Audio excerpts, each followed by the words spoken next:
오늘 말씀의 주제는 왜 두려움이 오는가라는 거예요. 우리가 인생을 살아가면서 왜 우리 가운데 두려움이 오는가? 그리고 우리는 왜 두려움과 싸워야 하는가라는 것이죠. 그리고 두려움을 이기려면 우리는 어떻게 해야 되는 것인가? 라는 것을 중심으로 해서 오늘 말씀을 통해서 같이 은혜 나누기 원합니다. 왜 두려움이 오는가? 두려움은 어떻게 싸워 이겨나가야 되는가라는 것이죠. 자, 왜 두려움이 오는가? 먼저 왜 두려움이 오는가라는 것입니다. 두려움이 오는 이유는 이 두려움이 영적인 문제일 뿐만 아니라 영적 전쟁이기 때문에 그렇습니다. 영적 전쟁이기 때문에 그렇습니다. 교회는 사실 세상에 사는 사람들은 두려움이 있어도 또 영적인 문제에 그렇게 크게 막 민감하거나 그렇지가 않으니까 그냥 그렇게 살아가지만, 그런데 우리 예수 믿는 사람들이 영적으로 이 민감했으면 좋겠습니다. 그래서 두려움이라는 것이 왜 오고 왜 이렇게 일어나고 우리는 그것과 왜 지면 안 되는가라는 것이죠. 교회는 근본적으로 이렇습니다. 교회는 하나님께서, 예수님께서 이 땅에 파송을 받은 존재입니다. 자, 교회의 정의를 잘 이해하셔야 돼요. 교회는 어디에 위치하고 있는가? 이것을 모르면 우리는 지금 우리 안에 무슨 일이 벌어지고 우리는 어디로 가야 하는지를 잘 모릅니다. 그렇기 때문에 우리가 잘 알아야 되는 거죠. 자, 교회는 한번 따라하겠습니다. 교회는 부르심을 받은 공동체이다. 자, 교회는 예수님으로부터 부르심을 받은 영적인 공동체입니다. 그것이 교회입니다. 그래서 각각 한 분 한 분마다 예수님이 선택을 하셨습니다. 한번 따라하겠습니다. 나는, 이렇게 가슴을 한번 툭 치시면서 나는 선택받은 사람이다. 하나님이, 예수님께서 나를 선택하셨다. 그래서 우리가 모여서 혼자를 교회라고 하지 않죠.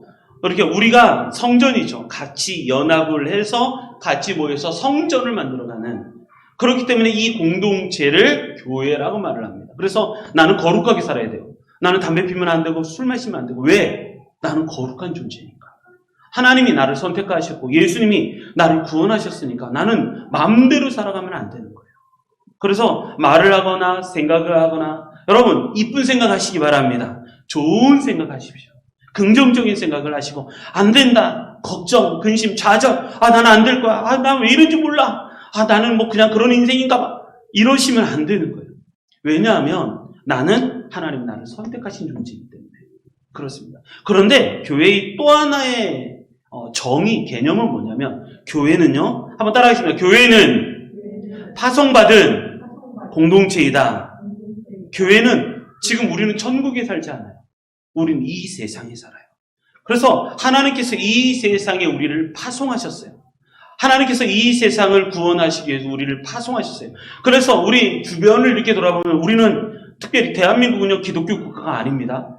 기독교 국가는 여러 가지 나라도 있겠지만, 우리나라는 기독교 국가가 아니에요. 그래서 교회가 이 세상에 갔을 때 이 세상이 전체가 다 하나님을 믿는 게 아니라, 다 보면 영적으로 다 하나님을 믿지 않고 하나님에게 대적하거나 하나님을 멀리 떠난 사람들이 이 주변에 가득해요. 그 한 가운데 우리는 살아요. 때로는 이 세상의 어둠의 주관자들, 악한 영들이 가득한 곳이 이곳이에요. 그래서 성경에서 끊임없이 말하기를 뭐라 하냐면, 우리가 신앙생활하는 것은 뭐냐면 영적 전쟁이다. 영적 전쟁. 그렇기 때문에 우리는 치열하게 영적인 싸움을 하고 있는 중입니다. 그래서 에베소서에 보면 이런 말씀이 있다. 우리 에베소서 6장 10절로 13절 말씀 우리 같이 한번 읽어보겠습니다. 에베소서 6장 10절로 13절 말씀 같이 한번 읽겠습니다.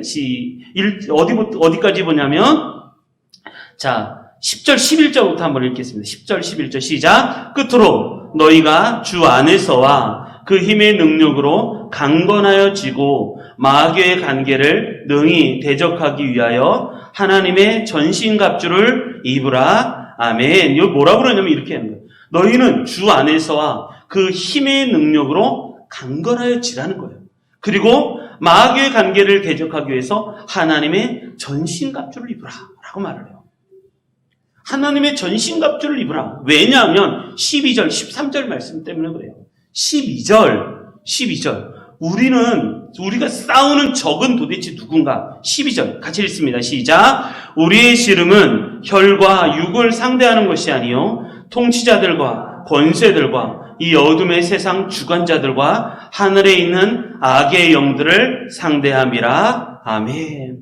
우리의 씨름은 혈과 육을 상대하는 것이 아니라 통치자들과 권세들과 이 어둠의 세상 주관자들과 하늘에 있는 악의 영들을 상대하기 때문에 우리는 주 안에서 그 힘의 능력으로 강건하여질 뿐만 아니라 마귀의 관계를 대적하기 위해서 하나님의 전신갑주를 입으라라는 거죠. 그래서 13절을 읽겠습니다. 시작. 그러므로 하나님의 전신갑주를 취하라. 이는 악한 날에 너희가 능히 대적하고 모든 일을 행한 후에 서기 위함이라. 아멘. 그래서 하나님의 전신갑주를 취하라는 거예요. 그래서 악한 날에 너희가 능히 대적하고 모든 일을 행한 후에 능히 서기 위해서. 그래서 딱 승전하기 위해서 우리가 하나님의 전신갑주를 입으라 라고 말합니다. 왜 우리가 두려움과 싸워야 되는가? 이것이 영적인 전쟁이기 때문에, 영적인 전쟁이기 때문에 이것과 싸워야 돼요. 여러분, 교회는 어떻게 보면, 잘 보면 교회는 신병훈련소예요. 그러니까 전장에 나가서 전투에 나가기 전에 여기서 이제 영적 무장을 잘 하셔야 돼요. 오늘 주일이잖아요. 할렐루야. 할렐루야. 자, 집중하시기 바랍니다. 흩어뜨리시면 안 돼요. 마음이 흐트러지면 안 돼요. 잘 집중하셔서 들으시고. 왜냐하면 우리가 전쟁에 나가요. 저도 먼저 군대에서 신병 훈련을 했지만 정말 신병 훈련 때 정말 빡세게 훈련했거든요. 막 군홧발로 밟히고 앞으로 굴러 뒤로 굴러 좌로 굴러 우로 굴러 막 쪼그려뛰기 막 그리고 구보까지 그런 것도 되게 많이 했거든요. 그런데 그러면서 나를 단련해서 전장에 나가야 되니까 현장에 가야 되면 저는 최전선에서 군 생활을 했거든요. 그러니까 남방한계선 거기에서 군 생활을 했기 때문에 북한에서 끊임없이 소리가 들려요. 우리의 소원은 통일. 그러면서 어제도 꿈에도 소원은 통일 하면서 노래가 들려요. 야, 여기가 북한이구나. 그 두려운 마음이 있는 거죠. 그렇기 때문에 신병훈련소에 어떤 전쟁을 나가기 전에 신병훈련소에서 훈련을 잘 받으셔야 돼요. 그래서 오늘 영적으로 은혜를 받으시고 영적으로 무장해서 일주일 동안 승리하시기 바랍니다. 안 그렇게 되면요, 내가 지금 영적으로 무뎌지면 안 돼요. 오늘을 이 시간에는 영적인 칼을 날카롭게 가는 시간입니다. 날카롭게 칼을 가셔서 영적으로 잘 승리하시는 우리 성도님들이 되시기 바랍니다. 그런데 영적으로 싸워서 전쟁에 임하려면 두 가지 준비를 해야 돼요. 첫 번째는 뭐냐면 마음의 준비, 영의 내적 준비를 하셔야 돼요. 내적 준비를 하셔야 되고 또 한 가지는 외적 준비를 하셔야 돼요.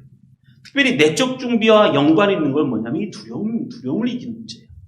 우리는 이게 힘들어요. 전도를 나가거나 누구에게 복음을 전하거나 또 어려운 일을 만나거나 사단이 나를 막 공격해 들어올 때 나는 어떻게 해야 될 것인가?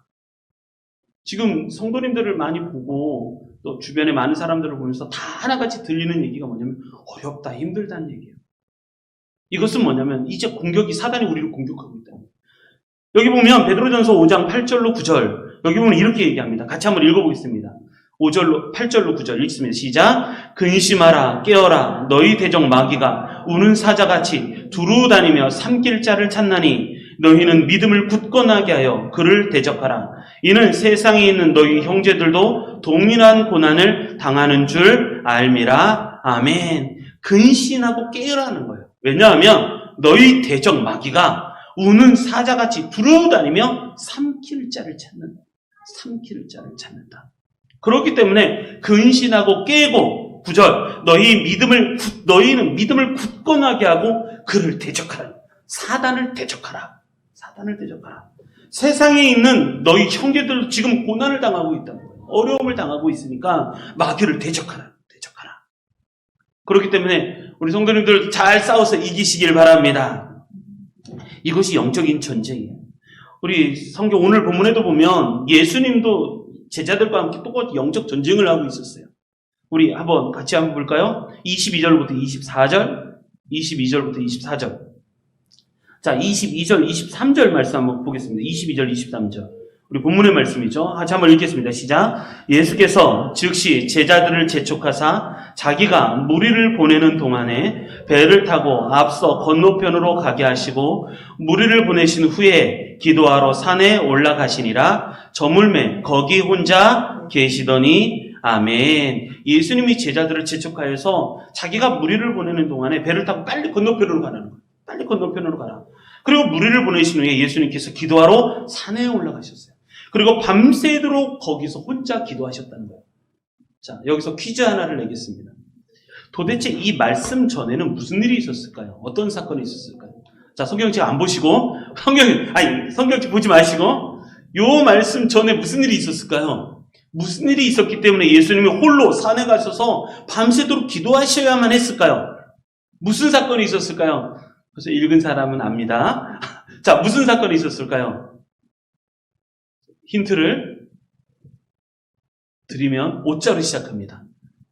그렇지, 할렐루야. 오병이어 사건이 있었습니다. 오병이어 사건. 오병이어. 그러니까 물고기 2마리하고 보리떡 5개로 몇 명이 먹었냐면 5,000명이 먹었어요. 남자면 5,000명. 어린이들과 노인자들과 환자들 다 합치면 몇 명이 한 총 2만 명 될 거라고 해요. 보리떡 5개와 물고기 2마리로 그 많은 사람들이 먹었더니 무슨 일이 벌어졌냐면 사람들이 여러분 3일 동안 쫄쫄 굶고 있다가 예수님이 물고기 2마리 보리떡 5개 축사하시는 걸 다 봐요. 다 보고 나서 그걸 떼어서 주는데 먹어도 그 떡이 떨어지지가 않는 거예요. 그러더니 사람들이 우와 우리가 농사를 짓지 않아도 내가 일을 하지 않아도 우와 예수님은 우리에게 먹을 걸 채워주시는 분이시네. 그러고 나서 이 사람들에게 군중심리가 발동을 하는데 뭐가 있냐면 예수님을 왕으로 세우자. 예수님을 왕으로 세우면 병자를 고쳐주지 먹을 거 채워주시지 와 보리떡 5개 물고기 2마리로 이 많은 사람들이 다 먹었는데 예수님 왕을 세우자 하는 어떤 심리가 일어났어요. 근데 예수님은 알았어요. 이것이 영적 전쟁입니다. 여러분 영적 전쟁은요 내가 못할 때 어려울 때만 있는 게 아니라 내가 승리하고 승승장구하고 일이 막 잘 풀릴 때도 사단은 우리를 넘어뜨리려고 전쟁을 벌이고 있어요. 사단은요, 여러분 전쟁이라는 걸 잊어버리지 마십시오. 전쟁이라는 단어는 여러분 스포츠가 아니에요. 내가 게임에서 지거나 이기거나 이런 게 아니라 전쟁은 죽이거나 내가 살거나 내가 상대방을 죽이지 않으면 내가 죽거나 하는 게 전쟁이에요. 그래서 예수님은 따라오는 제자들에게 이렇게 얘기하신 거예요. 그러니까 필생즉사 니들이 죽고자 하면 살 것이고 니들이 살고자 하면 죽을 것이라는 거예요. 신앙생활은 이렇게 하는 거예요. 예수님께서 말씀하시기를 뭐라고 했냐면 우리는 전쟁 가운데 있으니까 니들이 목숨을 다해서 싸우고 목숨을 버릴 각오로 싸우면 그럼 니들은 살 거라. 그런데 니들이 살려고 하고 대충 싸우면 니들은 죽을 거라. 신앙생활은 대충 하지 않습니다. 왜냐하면 영적 전쟁이 사단은 나를 집어삼키려고 우는 사자처럼 덤비들고 있는데 나는 그걸 의식하지 못해요. 사단은 나를 죽이려고 하는데 에이 이거는 뭐 그냥 문화의 일이야. 이거는 그냥 매일매일 반복되는 일이야. 라고 하면 우리는 100%져요. 목숨을 걸고 싸우죠. 예수님은 이걸 하셨어요.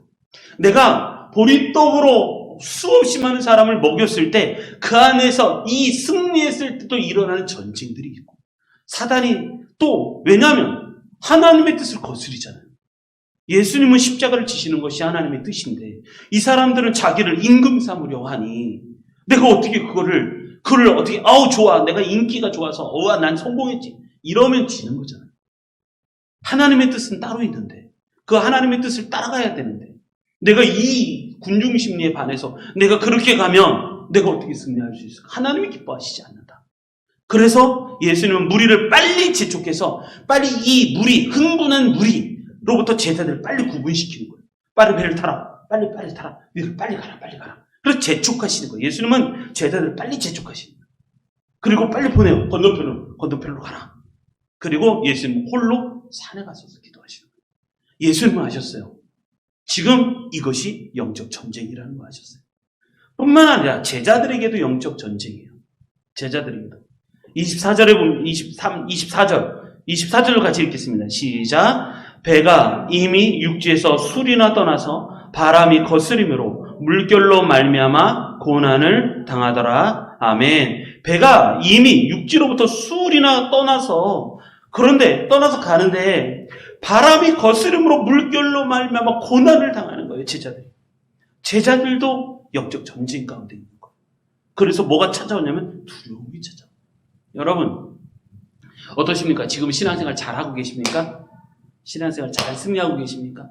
아니면 내 신앙이 벌써 녹이 슬거나 아니면 무뎌져서 지금 이게 전쟁인지 아니면 전쟁이 아닌지 지금 그것을 다 느끼지 못한 상태에서 마음의 감각, 머리로는 알고 있는데 내 마음속이 무뎌져서 벌써 거친 땅이 되진 않았는지, 돌짝밭이나 가시떨기밭이 되진 않았는지, 아니면 딱딱해져서 느끼지 못하는 길가밭은 되지 않았는지 내 마음을 잘 살펴봐야만 합니다.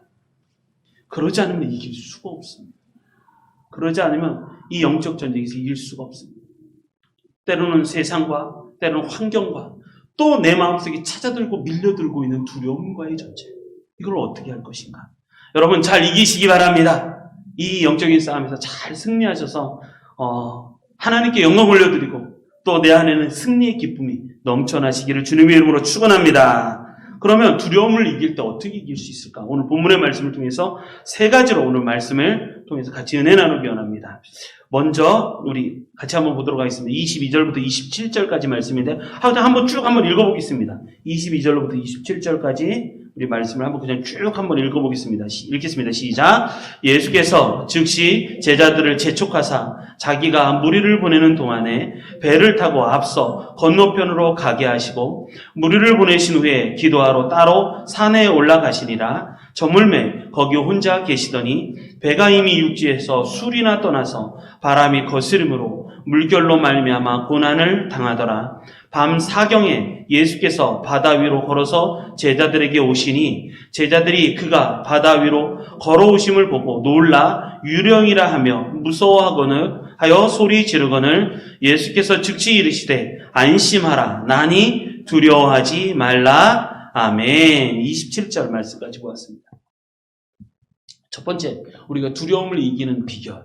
여러분, 우리 가운데 두려움이 찾아와요. 우리는 마치 어떤 존재가 찾냐면 4절처럼 우리가 배를 타고 출항을 했어요. 예수님을 믿고 출항을 했어요. 출항을 했는데 뭐가 불어오냐면 바람이 불어오는 거예요. 환경적으로. 바람이 불어오고 풍랑이 일기 시작해요. 잔잔했던 바다가 갑자기 뒤집혀지는 일이 벌어지는 거예요.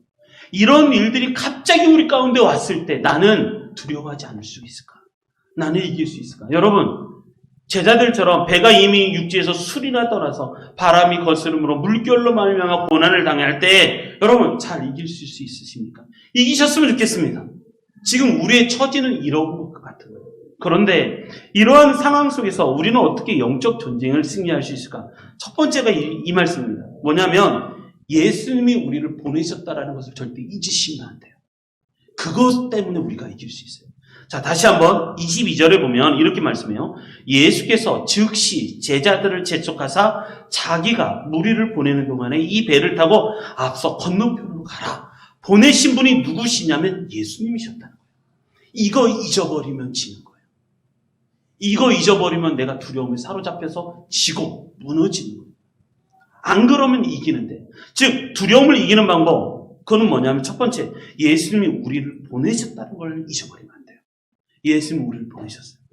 그렇기 때문에 우리는 승리할 수 있다라는 것이죠. 교회는 나의 정체성, 나는 누구인가? 교회는 뭔가? 나는 보냄받은 존재예요. 하나님께서, 예수님께서 제자들에게 부활 후에 나타나셨어요. 나타나셔서 하시는 말씀이 뭐라고 이렇게 말씀하시는 거예요. 아버지께서 나를 세상에 보내신 것 같이 나도 세상에 너희를 보내노라. 즉 나는 누구냐면 예수님께서 세상에 나를 보내신 존재라는 거예요. 그런데 이 존재라는 사실을 잊어버리는 순간에 우리는 잊어버려요. 자, 여기서 퀴즈 하나를 더 내겠습니다. 자, 마태복음을 지금 읽고 있는데 마태복음은 어떤 성경일까요? 제가 한번 말씀을 드렸었어요.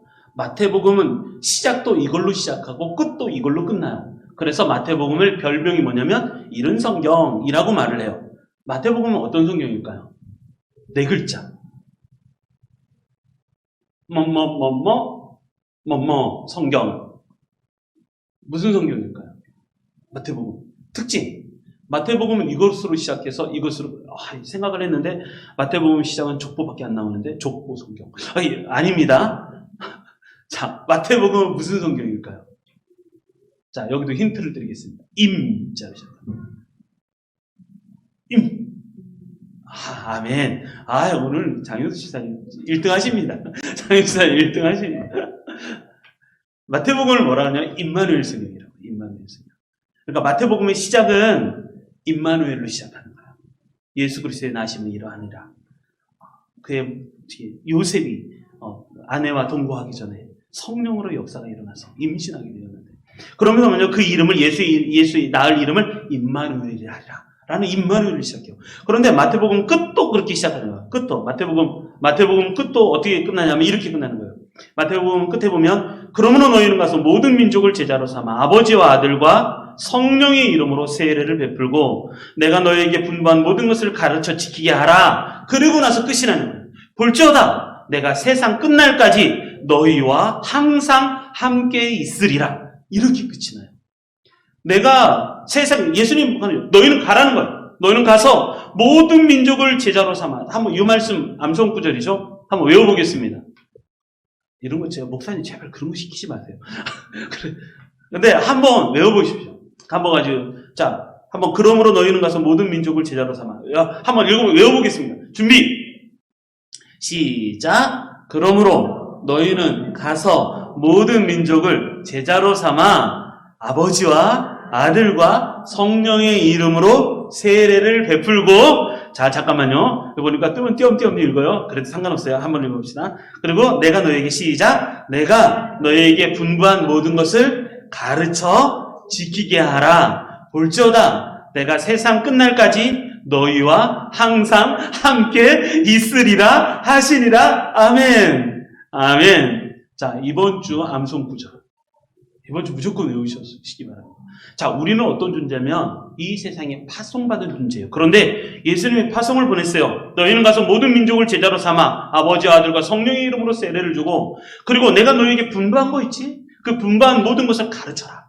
그리고 가르쳐서 그 사람들로도 지키게 하라는 거예요. 지키게 하라. 볼지어다 내가 세상 끝날까지, 세상이 끝나는 그날까지 내가 너희와 언제? 항상 너희와 함께 할 거다 라고 말씀하시는 거예요. 이걸 임마누엘이라고 하죠. 임마누엘. 그러니까 우리가 두려움을 이기는 비결은 우리 예수님이 우리를 파송하셨다는 거예요.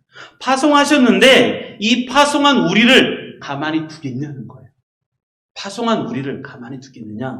우리 예수님께서 책임지신다. 책임지신다라는 말씀. 그 말씀이 여기 쭉 나왔어요.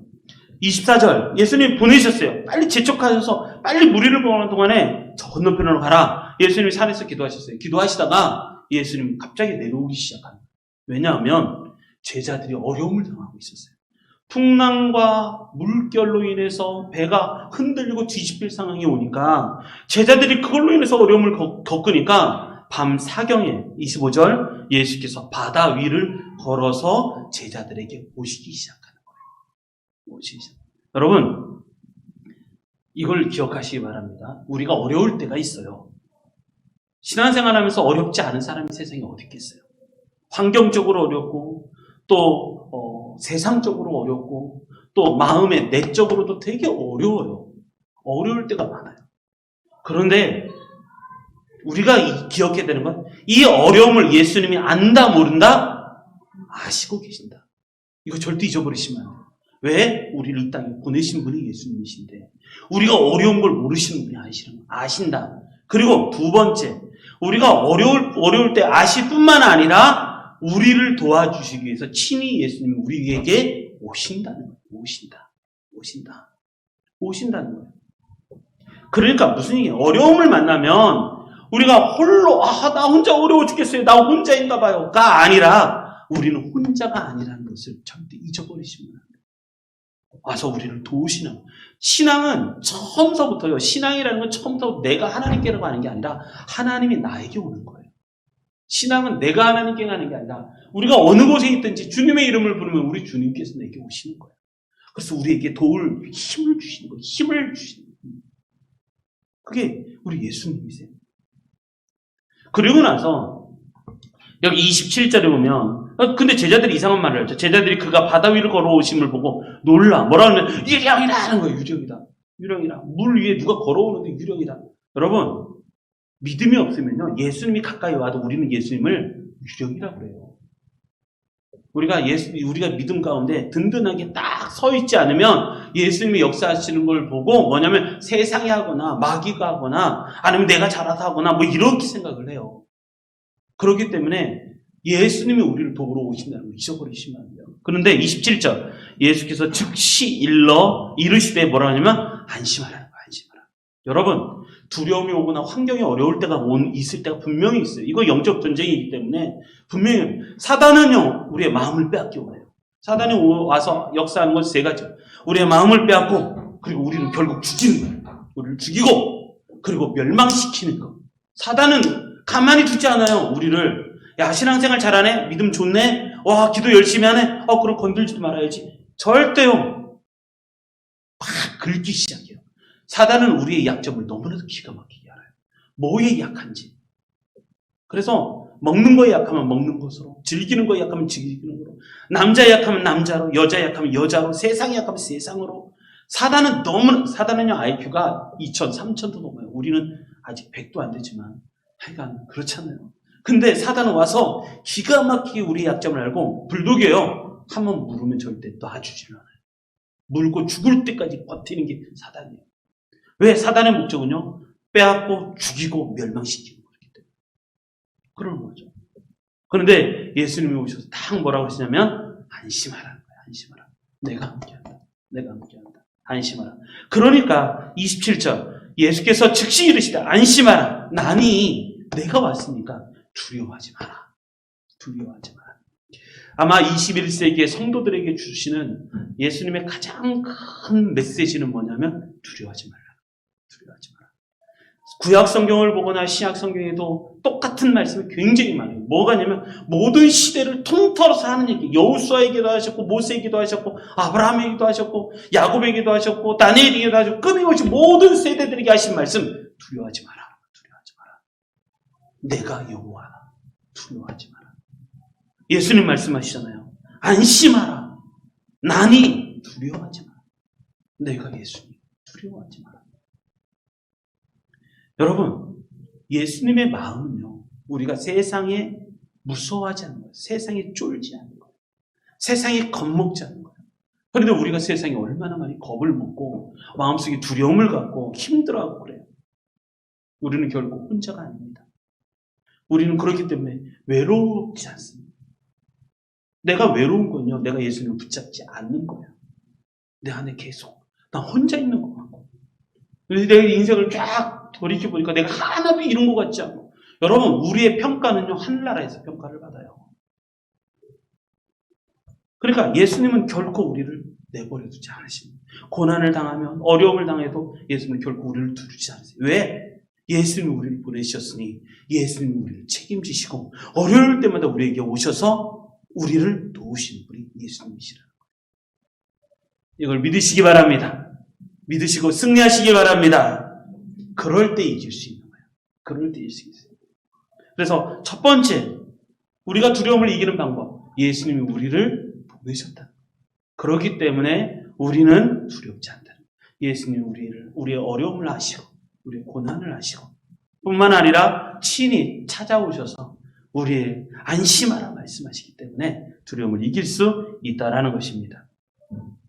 미국에 보면 이런 사람이 있었어요. 보면 성공학의 아버지라고 말하는 나폴레옹 힐 심리학자죠. 나폴레옹 힐이라는 이 사람이 뭐라고 하냐면 현대인이 너무 많이 두려움이 있다는 거예요. 그 두려움을 다 종합해서 연구해 봤더니 총 7가지가 있더라는 거예요. 사람이 겪는 7가지 어려움이 있는데 첫 번째가 뭐냐면 가난에 대한 두려움, 즉 내가 없는 것, 소유하지 않는 것 이거에 대한 두려움이 인간에게 있다는 거예요. 없고 그러니까 소유하지 못한 것에 대한 두려움 이게 있다는 거예요. 여러분 내가 아무것도 없어도 예수님이면 만족하십니까? 할렐루야? 아멘이 없는 거 보니까 아니요 그런 것 같아요. 아니 아무것도 가진 게 없어도 예수님이면 괜찮으십니까? 정말 아멘 하시기 바랍니다. 아멘? 괜찮아요. 아무것도 없어도 괜찮아요. 얼굴 안 예뻐도 괜찮습니까? 괜찮아요. 왜? 나는 하나님이 나를 지으신 하나님의 모양을 따라 지음받은 존재예요. 존재 자체가 예뻐요. 가난에 대한 두 번째가 외모와 나이 들에 대한 두려움. 외모에 대한 두려움이 있다는 거예요. 내가 나이 먹는 것에 대한 두려움이 있다는 거예요. 이건 뭐냐면 다른 사람이 나를 어떻게 볼까 하는 두려움이에요. 끊임없이 다른 사람 눈치 보는 거예요. 다른 사람이 나를 어떻게 보면 어떻게 볼까? 다른 사람이 나를 어떻게 볼까? 여러분, 다른 사람이 나를 어떻게 보든 상관없이 내가 예수님만 보면 돼요. 그럼 이길 수 있어요. 그래서 세 번째, 사랑하는 사람을 잃는 일에 대한 두려움. 잃어버리는 것에 대한 두려움이에요. 내가 사랑하는 사람을 잃어버리는 것에 대한 두려움. 네 번째 두려움이 다른 사람들에 대한 비난에 대한 두려움이에요. 비난에 대한 두려움. 여러분, 듣는 것에 대한 두려움이 있어요. 다른 사람이 나한테 어떻게 욕할까? 여러분, 걱정하지 마십시오. 다른 사람이 나한테 뭐라고 하든, 나한테 뭐라고 욕을 하든, 때로는 나를 죽이려고 하든 상관하지 마십시오. 우리가 상관해야 될 건 하나님과 나와의 관계일 뿐이에요. 초대교회에 그렇게 많은 순교자들이 있었는데 순교자들은 아무렇지도 않았어요. 그냥 다른 사람이 뭐라고 하든 또 수많은 사람들이 와서 손가락질을 하든 내가 예수님 앞에 딱 바로 서 있으면 괜찮아요.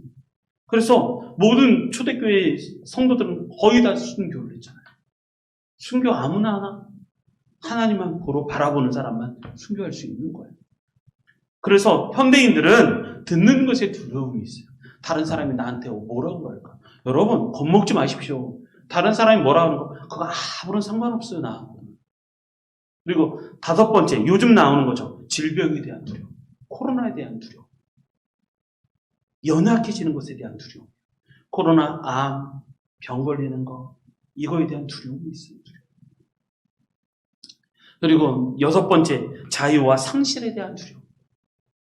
그리고 아홉 번째가 죽음에 대한 두려움. 결국은 죽음에 대한 두려움. 죽음에 대한 두려움. 현대인들이 이 나폴레옹 힐이 말하기를 현대인들은 이 다 모든 두려움이 있다는 두려움. 그런데 이 두려움을 누가 하신다? 예수님이 하신다. 그리고 우리를 도와주시려고 누가 오신다? 예수님이 오신다. 그리고 안심하라 말씀하신다. 안심하라. 그리고 말씀하시기를 나니 두려워하지 마라 라고 말씀하십니다. 한번 따라하겠습니다. 나니 두려워하지 마라. 다시 한번 나니 두려워하지 마라. 그래서 내 영혼한테 이렇게 얘기할 수 있어요. 내 영혼아, 네가 어찌 내 안에서 내 속에서 불안해하는가? 내가 어찌 네가 내 영혼을 보고 얘기해야 돼요. 내 영혼을 보고 소리쳐야 돼. 내 영혼아 정신 차려라. 네가 어찌하여 내 속에서 불안해하는가? 너를 도우시는 하나님을 바라보라. 그럴 때 이길 수 있다는 거예요. 시편 42편 말씀이잖아요. 이 내 영혼에게도 소리쳐야 돼요. 영혼아 정신 차려라. 예수를 믿고 두려워하지 마라 라고 말을 할 수 있어야 돼요. 그런 은혜가 넘치시기 바랍니다. 두 번째, 두려움을 이기려면 어떻게 될 것인가? 자, 우리 두 번째 28절로 31절 말씀 읽어보겠습니다. 읽습니다. 시작. 베드로가 대답하여 이르되 주여 만일 주님이시거든 나를 명하사 물 위로 오라 하소서 하니 오라 하시니 베드로가 배에서 내려 물 위로 걸어서 예수께로 가되 바람을 보고 무서워 빠져가는지라 소리질러 이르되 주여 나를 구원하소서 하니 예수께서 즉시 손을 내밀어 그를 붙잡으시며 이르시되 믿음이 작은 자여 왜 의심하느냐 하시고 아멘.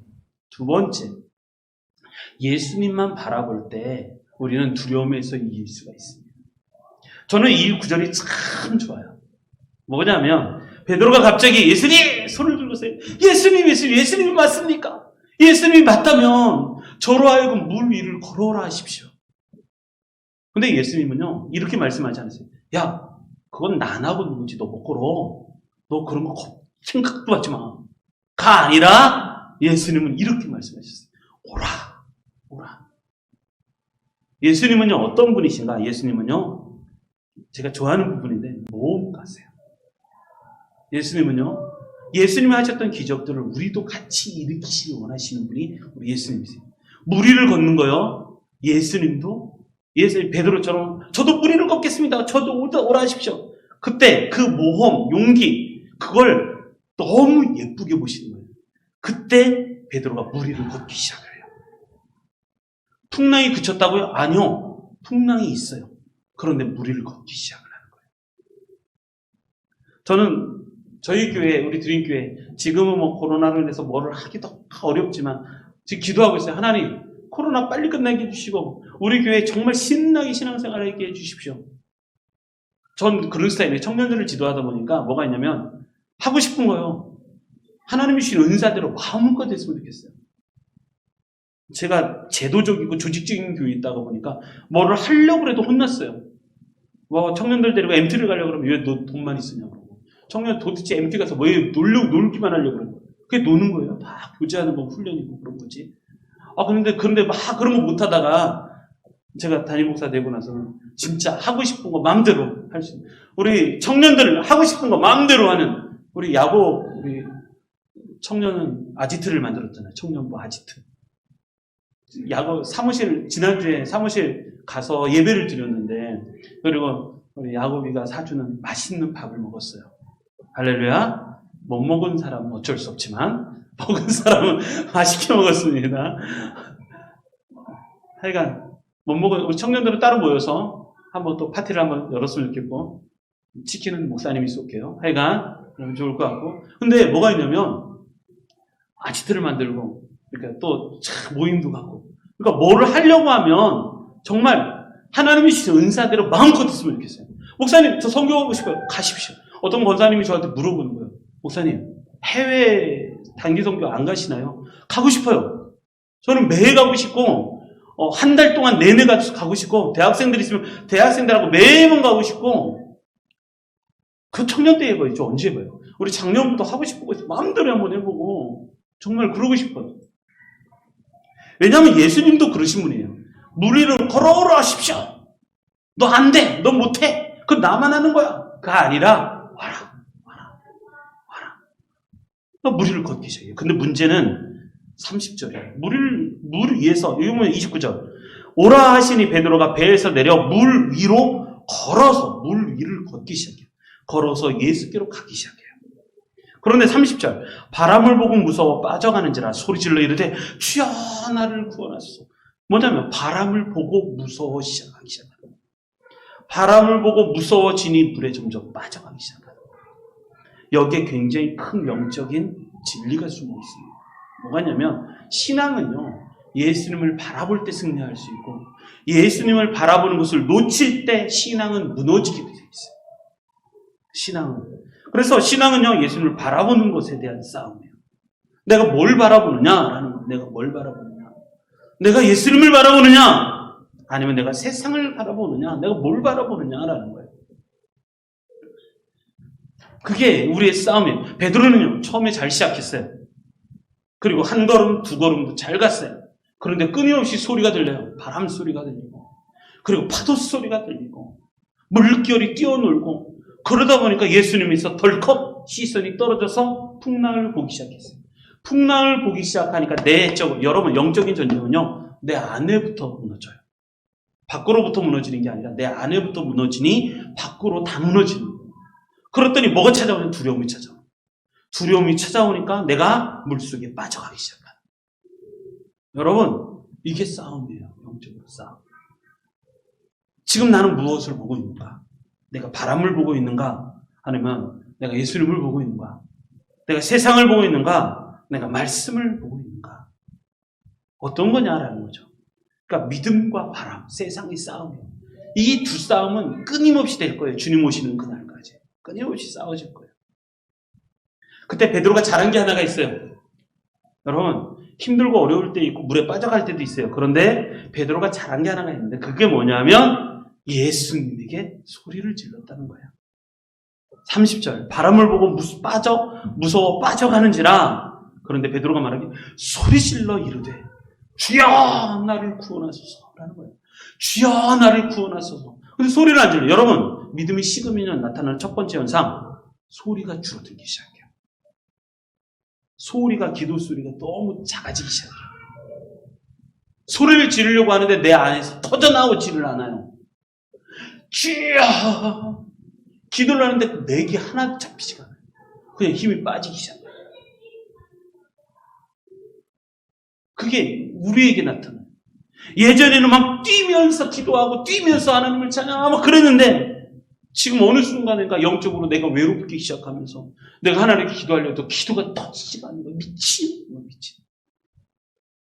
그런데도 불구하고 베드로는 기도하기 시작해요. 자, 여기서 중요한 그 두 가지를 얘기하는데, 첫째, 믿음은요, 바라보는 것이고, 그리고 믿음은 기도하는 거예요. 이렇게 말하는 사람이 있어요. 내가 예수님을 믿는다니까요? 그런데 예수님을 보지 않아요. 내가 예수님을 믿는다니까요? 그런데 기도하지 않아요. 그걸 진짜 믿음이라고 할 수 있을까? 근데 베드로처럼 처음은 잘 시작했는데 점점 나빠지고 있는 거죠. 그럴 때 베드로처럼 다시 예수님을 보시고 예수님께 기도하시면 되는 거예요. 그러면 예수님이 나를 회복시키시다. 그랬더니 31절 예수님께서, 저는 이 구절 처음 즉시 소리만 지르면 예수님이 즉시 손을 내밀어서 베드로를 탁 잡아주시는 거예요. 베드로를 잡으시고 이르시되 믿음이 작은 자여 왜 의심하느냐. 믿음이 작은 자여 왜 의심하느냐. 베드로는 믿음이 컸어요. 그런데 믿음이 점점 작아지는 거예요. 여러분, 믿음이 크다 작다 생긴다니까요. 잘 이기셨으면 좋겠습니다. 어려움이 찾아와요. 괜찮아요. 예수님만 붙잡을 수만 있다면, 예수님을 바라볼 수만 있다면, 그러면 다시 성공할 수 있어요. 승리할 수 있습니다. 이런 은혜가 우리 성도님들에게 넘치시기 바랍니다. 우리 마지막 한 구절 32절 33절 마지막 읽겠습니다. 시작. 배에 함께 오름에 바람이 그치는지라 배에 있는 사람들이 예수께 절하며 이르되 진실로 하나님의 아들이로소이다 하더라. 아멘. 자, 여기 굉장히 중요한 또 영적인 원리 하나가 숨어 있어요. 바람이, 풍랑이 일어요. 그런데 그것이 언제 그치냐는 거예요. 세상에 나도 모르는 시기에 이 세상이 풍랑이 일고 바람이 일고 어려움이 찾아올 때가 있어요. 내 안에 두려움도 있을 때가 있어요. 그런데 그게 언제 끝나느냐는 거예요. 언제 끝나는가? 그건 뭐냐면 32절 예수님이 배에 함께 오를 때에 끝나는 거예요. 예수님이 배에 함께 오를 때. 나의 이 고난이 언제 끝나는가? 여러분, 힘들다고 제가 주변에 참 많이 얘기를 듣는데 힘들다 어렵다 많아요. 많은데 그 어려움이 언제 끝나는가? 목사님, 고난이 언제 끝날까요? 언제 끝날까요? 분명해요. 내가 예수님을 영접할 때 끝나는 거예요. 두려움은 언제 이기는가? 내가 예수님 내 안에 오실 때 끝나는 거예요. 배의 어려움이 언제 끝나는가? 배에 예수님이 함께 오실 때에 풍랑과 바람이 그치게 되어 있어요. 여러분, 그때 이길 수 있어요. 우리가 고난당하는 이유는요, 분명해요. 뭐가 있냐면, 예수님과 함께하지 않기 때문에 그래요. 예수님과 함께하지 않으니, 그러니까 우리에게 고난이잖아요. 아니면, 예수님과 함께 했어요. 그런데 예수님이 주무시거나. 제자들이 배 가운데, 풍랑 가운데 어려움이 두 가지 케이스잖아요. 하나는 지금 이 본문. 또 하나의 본문은 배에 같이 탔는데 예수님이 주무실 때, 고물에, 너무 피곤하시니까 고물에 머리를 베고 주무시는 거예요. 주무실 때 풍랑이 이런 거예요. 그랬더니 제자들이 하려고 노력을 다 했지만, 그게 풍랑이 그쳐지나요? 풍랑을 무슨 수로 이겨요? 그래서 제자들이 했던 마지막 선택, 그건 뭐냐면 예수님을 깨우는 거였어요. 예수님! 주무시지 마십시오. 우리가 죽어가는 걸 예수님 우리를 살펴보시지 않습니까? 근데 예수님 딱 일어났더니 뭐냐면 그때도 똑같이 믿음이 없는 자들아. 그렇게 말씀하셨습니다. 왜 무서워하느냐? 그러면서 풍랑과 파도를 향해서 딱 하시는 말씀이 잠잠하라 했더니 잠잠해지는 거예요. 두 가지예요. 첫 번째, 고난이 왜 오는가? 우리가 지금 예수님과 함께하지 않거나, 또 한 가지는 내가 내 안에 계신 예수님의 잠들어 계시거나. 둘 중에 하나예요. 여러분들은 어떤 것 같아요? 지금은요, 고난의 시기라니까요. 어려움의 시기예요. 우리는 천국에 있지 않아요. 지금 우리는 세상 한가운데, 한 복판에 있고, 예수님이 세상을 구원하시기 위해서 이 한복판에 우리를 세워놓으셨어요. 그러니까 세상은 우리를 잡아먹으려고 아주 애를 쓰고 있고, 그런데 우리는 예수님을 붙들지 않아요. 그러니까 계속해서 어려움이 찾아오는 거죠. 그런데 오늘 본문의 말씀처럼 고난을 이겨야 돼요. 이 두려움을 이겨야 돼요. 내적인 두려움, 외적으로는 고난. 이걸 어떻게 이길 것인가? 잘 이기셨으면 좋겠습니다. 오늘 말씀을 정리해보면 이렇습니다. 어떻게 하면 이 고난을 이길 수 있을 것인가? 첫 번째, 예수님이 우리를 세상에 보내셨다는 걸 잊어버리시면 안 돼요. 누가 보냈다? 예수님이 보내셨다. 예수님은 그래서 우리의 고난을 받는 걸 다 알고 계신다? 알고 계신다. 절대 모르지 않고. 그리고 친히 걸어서 우리를 도우려고 오시는 분이시고. 그분이 우리 예수님이시다. 두 번째, 믿음은요, 바라보는 거예요. 내가 뭘 보는 거야? 믿음은 기도하는 거예요. 크게. 그래서 예수님을 바라볼 때 두려움을 이길 수가 있고. 세 번째, 예수님, 이 고난이 언제 끝나는가? 오늘 본문의 말씀처럼. 고난은 언제 끝나는가? 고난이 이때 끝나는 거예요. 예수님이 내 안에 영접이 될 때. 내가 예수님과 함께 할 때 고난이 끝나게 돼 있어요. 그러면 돼요. 이런 거 있어요. 저도 경험을 해봤는데, 저 같은 경우는 그래요. 제가 늦깎이 결혼을 했어요. 40 정도에 결혼을 했으니까. 근데 저는 우리 예쁜 신부 달라고 기도해 본 적이 없어요. 예쁜 신부 달라고. 예쁜 신부는 키가 이렇게 생겼고 머리카락은 저렇고 단발머리인데 예쁘게 해주시고 막 이런 걸 놓고 기도해 본 적이 없어요. 저의 목적은 예수님과 내가 함께 하는 거예요. 예수님. 그때 막 선교, 우리 사모님하고 제가